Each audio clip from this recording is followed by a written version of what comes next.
Ce matin, je vais vous parler de votre relation avec Dieu. Parce que la réalité, je n'ai pas l'intention de prêcher et d'enseigner sur les choses matérielles. D'ailleurs, j'enseigne très rarement sur la prospérité, bien que je crois absolument dans la prospérité. Et je crois que Dieu pourvoit à nos besoins, que Dieu veut nous rendre prospères. Mais je ne suis pas tellement intéressée à parler sur le développement personnel. Vous savez, comment acquérir de nouvelles habitudes ou comment être une meilleure version de soi-même. Enfin, vous savez, il y a beaucoup de messages dans le corps de Christ sur le développement personnel. Je ne suis pas intéressée à prêcher, comme je l'ai dit, sur la prospérité ou sur les bénédictions ou sur les choses matérielles. Je suis intéressée à prêcher sur votre relation avec Dieu. Alléluia! Parce que ça, c'est the best. C'est la clé de tout. Ce n'est pas comment recevoir, comment obtenir, comment avoir, comment trouver. Non, ce n'est pas comment, c'est qui. Arrêtez les comment, cherchez qui. Qui est celui qui donne? C'est pas celui qui donne qui est important, c'est qui. Quand tu connais qui, tu n'as même pas besoin de penser qu'est-ce que tu vas recevoir. Et je vais vous dire une chose, le corps de Christ a besoin d'entendre ça. Nous ne sommes pas là pour être des mendiants de la bénédiction. La bénédiction découle de Dieu. Nous ne voulons pas les miettes, nous voulons le pain.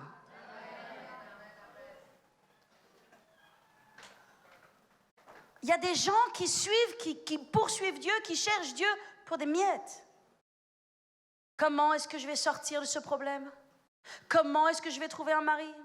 Comment est-ce que je vais trouver une femme? Comment est-ce que je peux être heureux? Comment est-ce que je peux enlever cette solitude dans mon cœur? Comment est-ce que je peux être riche? Comment est-ce que je peux avoir un impact de ce monde? Comment est-ce que je peux être un grand homme? Tu n'as pas découvert qui, tant que tu cherches comment. Quand tu découvres qui, tu auras le comment. Tu l'auras automatiquement. La seule chose qui compte, c'est la personne de Jésus. Quand tu découvres Jésus, plus rien ne compte. Toutes les autres choses disparaissent. Tu ne vas pas vivre éternellement avec tes bénédictions. Elles vont rester sur la terre. Mais tu vas vivre éternellement avec Jésus. Tu ne veux pas arriver au ciel et être comme un introgé et découvrir les choses et dire « Mais mince, mais pendant que j'ai marché sur la terre, je suis passé à côté de tout.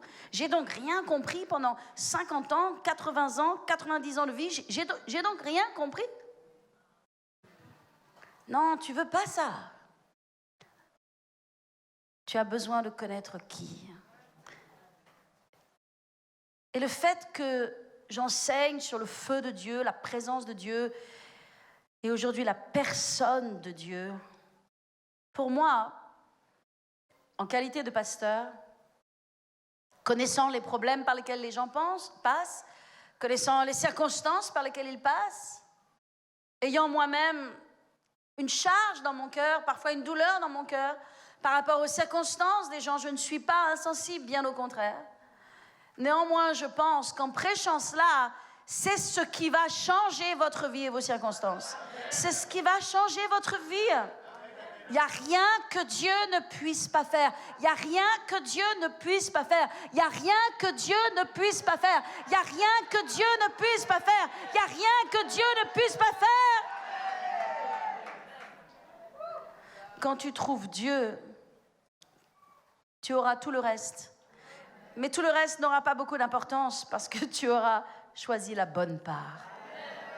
Marthe et Marie, l'Église est souvent comme Marthe et Marie, je ne dis pas, et je repensais à Marthe et Marie cette semaine, je repensais à cette histoire, Marthe qui s'affolait dans tous les sens et qui était excitée, énervée parce que les choses ne se faisaient pas. Combien de fois j'ai été Marthe, combien de fois j'ai été Marthe. Je m'en repens, ô Seigneur. Combien de fois j'ai été Marthe. Mais c'est tellement mieux d'être Marie. Il y a les 12 disciples qui arrivent avec Jésus, ils sont 13 pour manger. J'aimerais pas qu'on me fasse ce coup-là. Ils arrivent, 13 grands gaillards qui ont faim avec l'estomac vide, veulent manger. Je comprends Marthe. Marthe est un peu toute énervée, toute excitée là. Et Marie, elle va se mettre aux pieds de Jésus. Et elle boit ses paroles.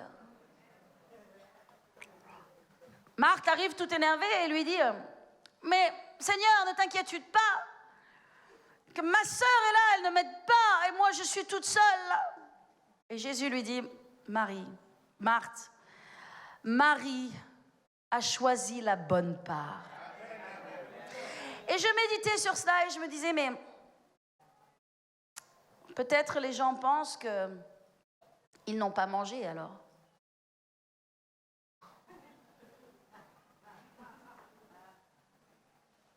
Mais si, ils ont mangé.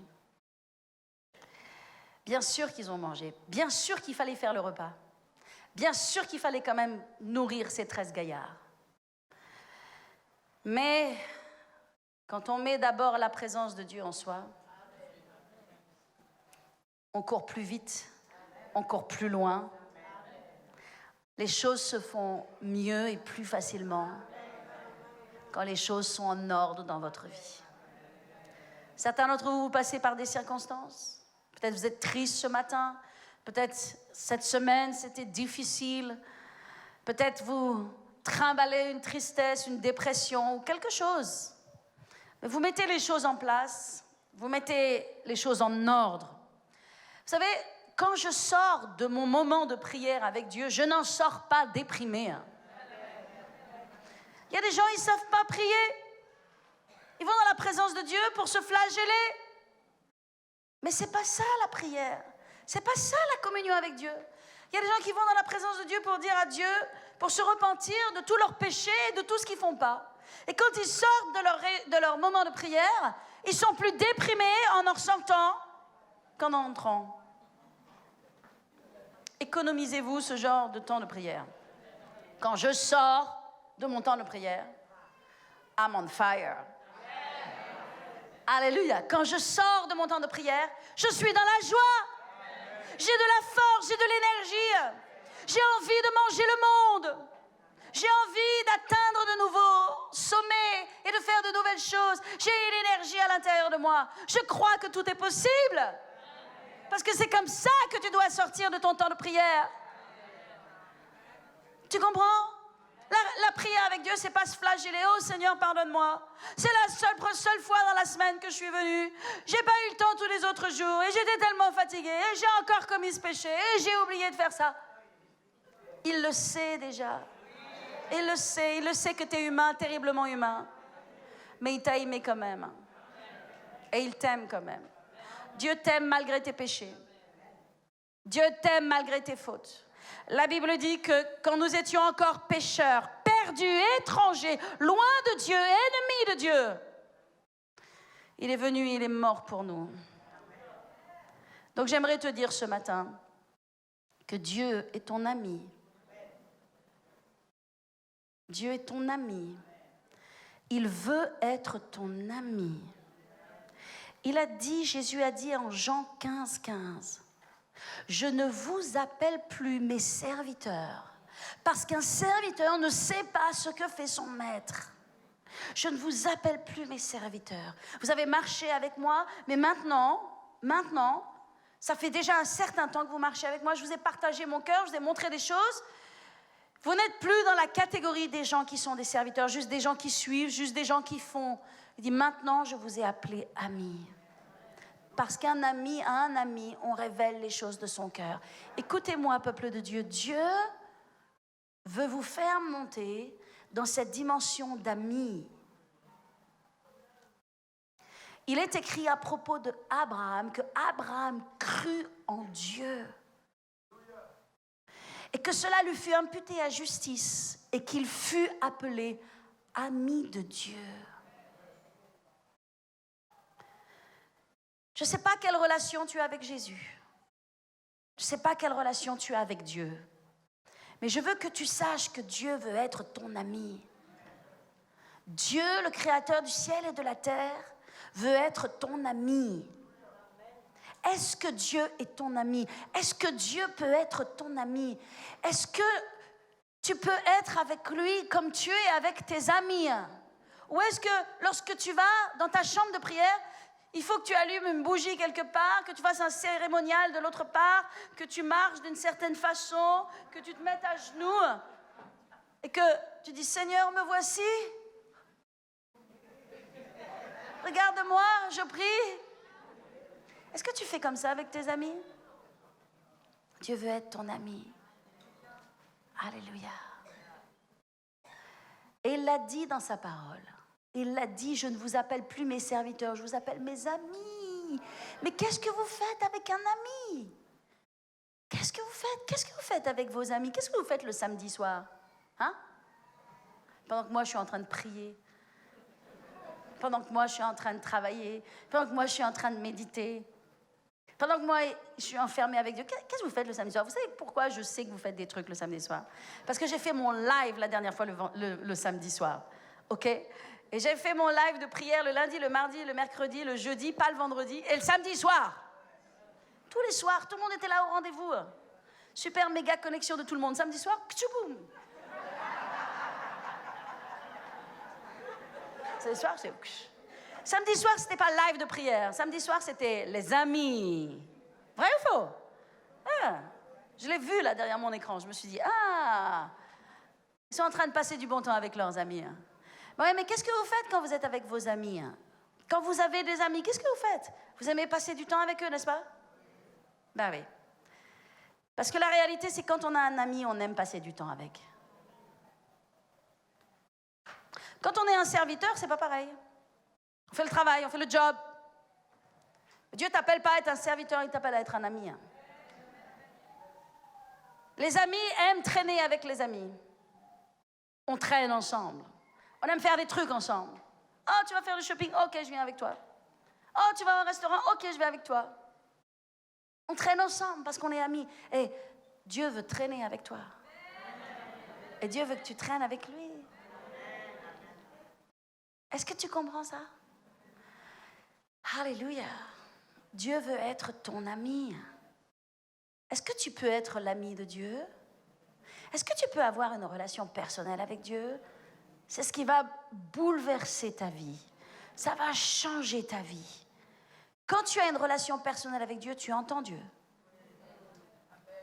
Les amis entendent la voix de leurs amis, n'est-ce pas? Mais quand tu n'as pas de relation personnelle, quand tu es un serviteur, tu n'entends pas la voix de ton ami. Tu fais des ordres, tu accomplis des choses. Oh non, Dieu t'appelle à quelque chose de mieux que ça. Dieu t'appelle à passer du temps avec lui, à traîner avec lui dans sa présence, à entendre sa voix, à aimer sa voix plus que toute autre voix sur la terre. Sa voix qui te parle à propos de toi, à propos de ton cœur, à propos de ton avenir, à propos de tes choix. Sa voix qui te parle. Parce qu'un ami, ça parle, ça échange, ça communique. Il faut casser la religion. Il faut casser la tradition. Lorsque j'étais enfant, je vais vous dire une chose, j'avais une excellente relation avec Dieu. J'ai donné ma vie à Jésus, j'avais 7 ans.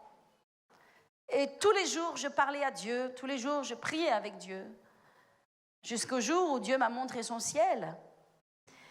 Et c'était tellement merveilleux, mais ça venait aussi de ma relation avec Dieu. Parce que Dieu était mon ami. Il est toujours mon ami. Il est mon meilleur ami. Et Dieu veut être ton meilleur ami. Dieu doit être ton meilleur ami. Ma mère avait une librairie chrétienne à Vichy. Et puis il y a un chrétien qui est passé par là et qui a dit « Oh, tu as jamais envoyé tes enfants dans une colonie de vacances chrétienne? Il y a une super colonie de vacances chrétienne qui est à Grenoble, dans les montagnes. Tu peux envoyer tes enfants. » On n'était jamais allés en colonie de vacances. Bon, mon frère et moi, on n'était pas très chauds pour partir en colonie de vacances. Ma mère a dit « Oui, c'est bien, c'est bien. Aller en colonie de vacances. » OK. Donc on devait avoir 12 ans, quelque chose comme ça. Alors, moi, je devais avoir 12 ans. Donc on est parti, ok. Et la colonie de vacances était en haut sur la montagne et on dormait sous tente. Donc on était une dizaine de gamins par tente, les filles avec les filles, les garçons avec les garçons. Donc moi, j'étais dans une tente. Et on était plutôt 8 par tente. On dormait sur des petits matelas collés les uns aux autres, comme ça, sous une tente. Et il y avait sous cette tente une jeune fille qui venait de Grenoble, je me rappelle, qui venait des cités de Grenoble, et qui voulait tout le temps se suicider. Elle voulait se couper les veines. Vous voyez, à 12 ans. Puis il y avait une autre qui faisait pipi au lit. Voyons, c'était l'ambiance. Et moi, j'avais ma Bible sous le bras. Ça me semblait naturel. Puis j'étais dans un contexte qui était soi-disant chrétien. Donc, le soir, on avait une petite lampe, une petite lampe torche sous la tente. Et donc, moi, je sortais ma Bible et j'ouvrais ma Bible et puis je leur parlais. Alors, oh, t'as une Bible et tout, en fait. Bon, il y avait plein qui n'avaient pas de Bible, et qui n'étaient même pas chrétiens, en fait, je ne savais pas. Et donc, oh, t'as une Bible et tout. Alors, ouais, je leur lisais, à l'âge de 12 ans, je leur lisais le Genèse 1, 2, 3 ou le Matthieu 1, 2, 3, parce que c'était le maximum de ce que j'allais. Quand j'avais lu Genèse 1, 2, 3, c'était toute ma vie, quoi. Matthieu 1, 2, 3, waouh, chou. Waouh, c'était... Donc, je sais pas, je leur lisais un peu, et puis je leur parlais de Dieu. Et m'écoutaient. Et puis, je leur ai dit, vous savez, moi, Dieu, c'est mon meilleur ami. Mon meilleur ami. Alors, ah bon, c'est ton meilleur ami, ouais. Puis le lendemain, c'était la colonie de vacances, et puis il y a 2 monitrices qui sont venues, qui m'ont pris par le bras, comme ça, elles m'ont pris comme ça, par le bras, elles m'ont dit, viens ici, toi. Je dis, ah bon, d'accord. Ouais, tu vas voir. Et puis elles m'ont pris par les 2 bras et elles m'ont amené quelque part. Je ne savais pas où est-ce qu'elles m'amenaient. Et donc elles m'ont marché et puis elles avaient l'air pas du tout contentes. Et moi, je ne savais pas pourquoi elles n'étaient pas contentes parce que je voyais, j'avais rien à me reprocher. Je me dis, j'ai rien fait de mal, je m'inquiétais pas trop. Ben, on m'amène. Et là, on m'amène pas devant une tente, on m'amène devant une caravane. Parce que là, il y avait la directrice qui était là, qui habitait la caravane. Elle n'était pas sous tente, elle était sous caravane. Donc, il y avait 3 marches, ok. Et les monitrices, elles m'ont amenée là. Elles m'ont amenée devant les marches. Et puis elles m'ont dit, tu vois là. Je dis, oui. C'est la caravane de la directrice. Ah d'accord. Ben on te prévient, hein. Si tu redis encore hein, que Dieu est ton ami, ça va mal aller, hein. La prochaine fois, tu montes, hein. Je les ai regardés comme ça, dans une colonie chrétienne. Ils m'ont libérée. J'ai dit, Seigneur, c'est sérieux dans ce pays. Hein. Les gens ne font pas de Dieu leur ami, mais Dieu veut être ton ami. Dieu a marché avec Abraham. Dieu n'a rien caché à Abraham. Dieu a dit à Abraham ce qui allait se passer. Il était son ami. Il a dit, c'est mon ami. Moi, je veux être ami de Dieu. Est-ce que toi, tu veux être ami de Dieu?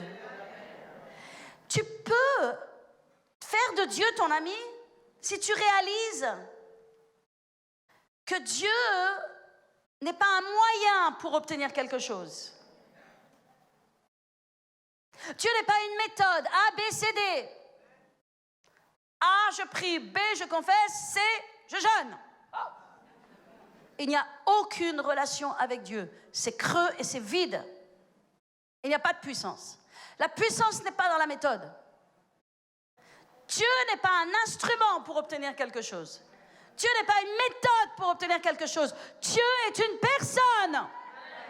Oh, je ne vous entends pas ce matin. Dieu est une personne. Dieu est une personne. Et il faut que tu traites Dieu comme étant une personne. Dieu le Père est une personne. Dieu le Fils est une personne. Et Dieu le Saint-Esprit est une personne. Et la preuve en est que la parole de Dieu nous dit que Dieu a une bouche, que Dieu a un pied, que Dieu a des mains, que Dieu a un bras, que Dieu a un cœur et que Dieu a des yeux.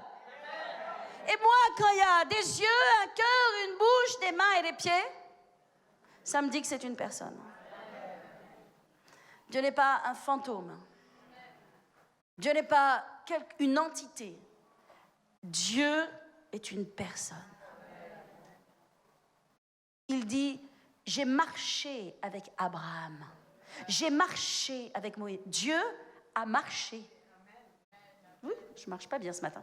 Dieu a marché, ok? Qui est-ce qui marche? Ça veut dire que tu peux marcher avec Dieu.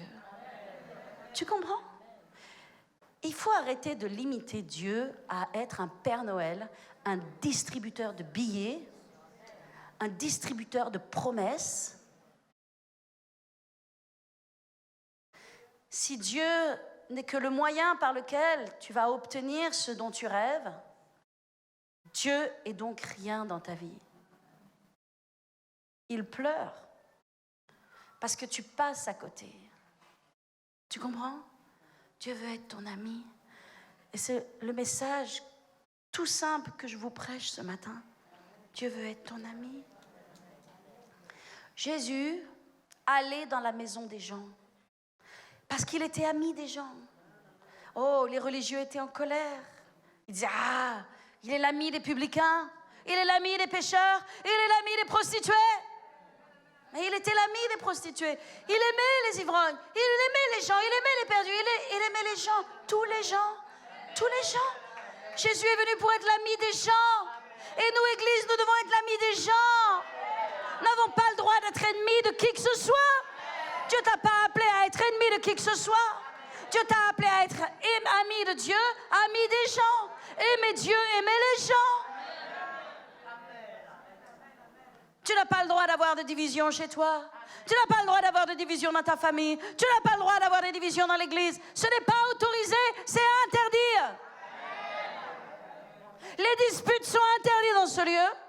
Les divisions sont interdites dans ce lieu. Parce que ce n'est pas notre appel. Alléluia. Est-ce que je parle à quelqu'un ce matin?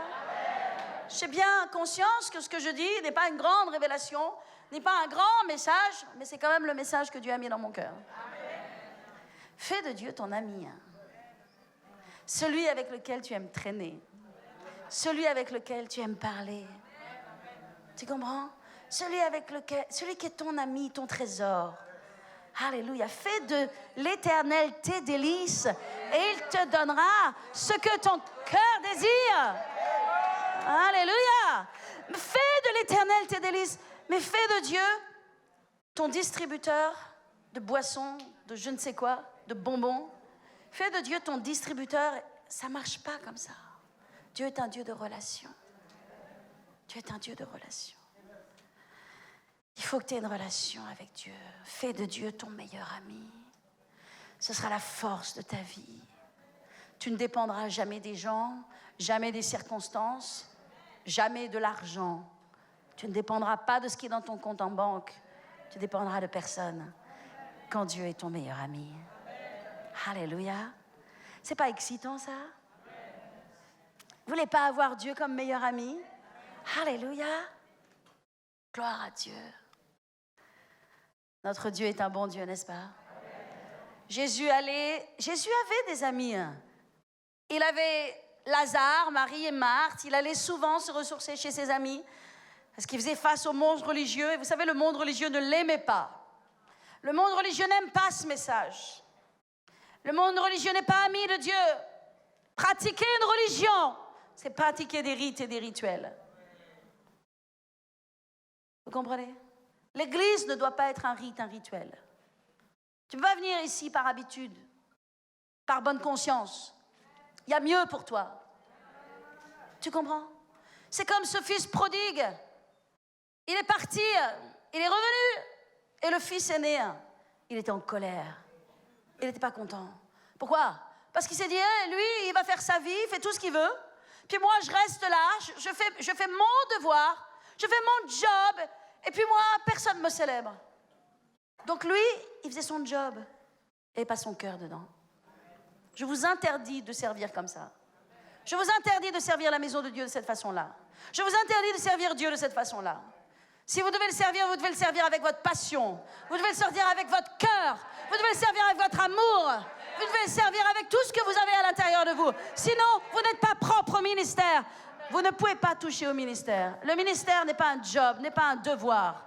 Ne viens pas faire ton job par devoir. Ne viens pas servir Dieu ici par devoir. Viens servir Dieu ici par cœur. Viens servir Dieu ici par passion. Dieu ne peut pas être traité comme ça. On ne vient pas lui rendre notre devoir et lui faire ce qu'on doit lui faire, notre cinéma, et puis repartir sans relation. Non, si tu viens, frappe ton cœur, frappe ta poitrine et crie à Dieu. Crie à Dieu comme ce publicain. Vous comprenez? Crie à Dieu de tout ton cœur et dis-lui, Seigneur, sois proche de moi. Seigneur, sois dans mon cœur. Vous comprenez? C'est ça le christianisme. C'est ça la vie avec Dieu. C'est une vie de cœur. Tu comprends? Alléluia. Alléluia. Amen. C'est le cœur. Alléluia. S'il vous plaît, pas de religion. La religion est loin de Dieu. C'est la religion qui a tué Jésus. Bien sûr, ce sont nos péchés pour lesquels ils sont morts, mais c'est la religion qui l'a tué. Ne devenons jamais une espèce de bande de religieux. Vous comprenez? Alléluia. Soyons en feu, en flamme pour Dieu. Soyons zélés pour Dieu. Et si nous ne le sommes pas, frappons notre poitrine. Crions à Dieu en disant, Seigneur, réveille-moi, réveille l'amour. Qu'est-ce qui est passé en premier? Est-ce qu'il y a d'autres choses qui sont venues prendre ta place? Pourquoi est-ce que je ne suis pas en feu, en flamme? Qu'est-ce qui ne va pas avec moi? Peut-être il y a des choses sûrement, oui. Il y a des choses qui sont venues prendre ta place. C'est pour ça que je ne suis plus en feu, en flamme comme je devais être.